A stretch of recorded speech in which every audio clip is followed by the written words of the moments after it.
ગુજરાતમાં આમ આદમી પાર્ટીએ વિધાનસભા ચૂંટણીમાં જેમ રંગ જમાવવાનો પ્રયાસ કર્યો હતો એમ ગુજરાતની સ્થાનિક સ્વરાજની ચૂંટણીમાં પણ આમ આદમી પાર્ટી જીતની પાઘડી પહેરવા હાથ પગ મારી રહી છે।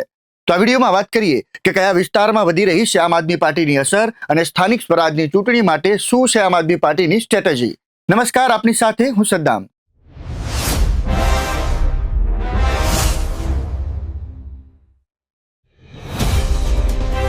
સ્થાનિક સ્વરાજની ચૂંટણી આવી રહી છે ત્યારે આમ આદમી પાર્ટી સૌથી પહેલા ઉમેદવારોની યાદી જાહેર કરીને મોખરે છે। રાજ્યમાં કાર્યકર્તાઓનો વ્યાપ મર્યાદિત હોવાથી આમ આદમી પાર્ટી મર્યાદિત વિસ્તારોમાં વિશેષ ધ્યાન આપી રહી છે, જેમાં અમરેલી, જૂનાગઢ ઉપરાંત નર્મદા, તાપીના આદિવાસી વિસ્તારો મુખ્ય છે।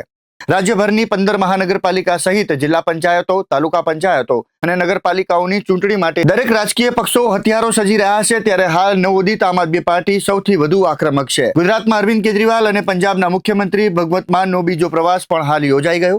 અગાઉ ગાંધીનગર અને ઉત્તર ગુજરાત પછી હાલ આમ આદમી પાર્ટી અમરેલી અને જૂનાગઢ વિસ્તાર પર ફોકસ કર્યું જણાય છે। તો પછી બીજી વાત કે આમ આદમી પાર્ટીનું અમરેલી, જૂનાગઢ પર ફોકસ કેમ?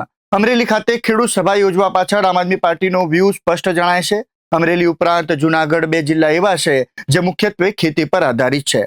બંને જિલ્લા બાગાયતી મિજાજ પણ ધરાવે છે।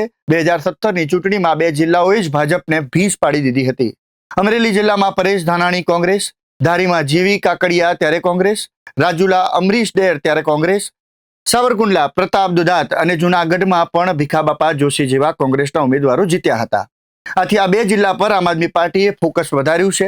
જાણવા મળ્યા પ્રમાણે જિલ્લામાં પ્રભાવ ધરાવતા કેટલાક બિન રાજકીય મહાનુભાવોને ઉમેદવારી માટે સંમત કરાઈ રહ્યા છે। હાલ આમ આદમી પાર્ટી અમરેલી જિલ્લામાં ધારી, બગસરા અને કેટલેક અંશે લાઠી, લીલિયા માટે પણ આશાવાદી જણાય છે। આ દરેક તાલુકામાં ખેડૂતોનો અસંતોષ અને મજબૂત વિકલ્પ કે ઉમેદવાર મળે તો ભાજપને જાકારો આપવાની તૈયારી જોતા આમ આદમી પાર્ટી અહીં વધુ મહેનત કરી રહી છે। જૂનાગઢ જિલ્લામાં વિસાવદર ફેક્ટરનો ચેપ મેદરડા, ભેસાણ, કિશોદ પંથક સુધી પહોંચાડવા માટે પણ પાર્ટીના કાર્યકરો મથી રહ્યા છે। આગામી દિવસમાં અહીં પણ કેજરીવાલનો પ્રવાસ યોજાશે। તો આ તરફ આદિવાસી બેલ્ટ પર પણ મોટો મદાર છે। ડેડિયાપાડાના આક્રમક ધારાસભ્ય ચૈતર વસાવાના કારણે આમ આદમી પાર્ટી ભરૂચ, નર્મદા ઉપરાંત પંચમહાલ, દાહોદ અને વલસાડમાં પણ આશાવાદી છે।